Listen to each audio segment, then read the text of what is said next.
Les adaptations cinématographiques de séries littéraires à succès sont toujours moins fournies que les livres de base, et c'est normal. Si vous adaptiez un livre à la phrase près, cela risquerait d'être très vite ennuyeux et longué. Du coup, certains détails de son univers passent à la trappe. Dans cette capsule, je me penche sur le cas de la saga Harry Potter. C'est pas très connu.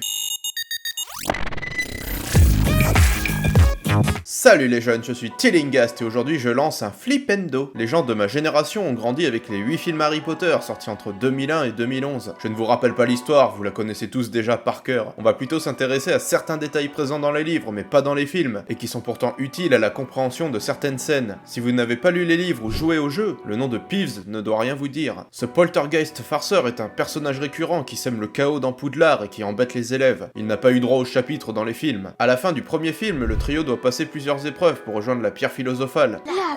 La pierre philosophale.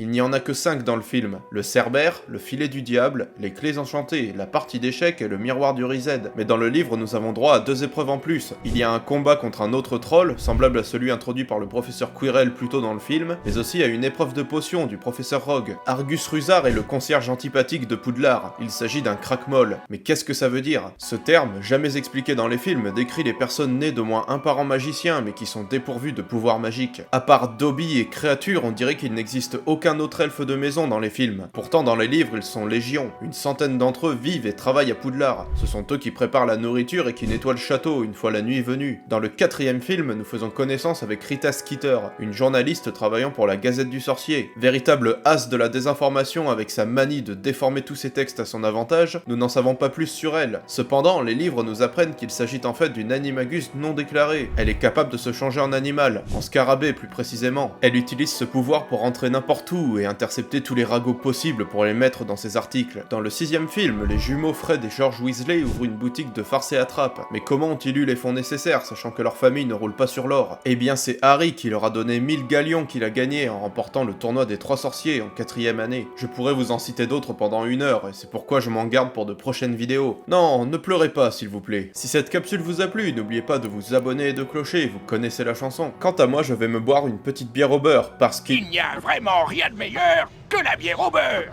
Salut les jeunes.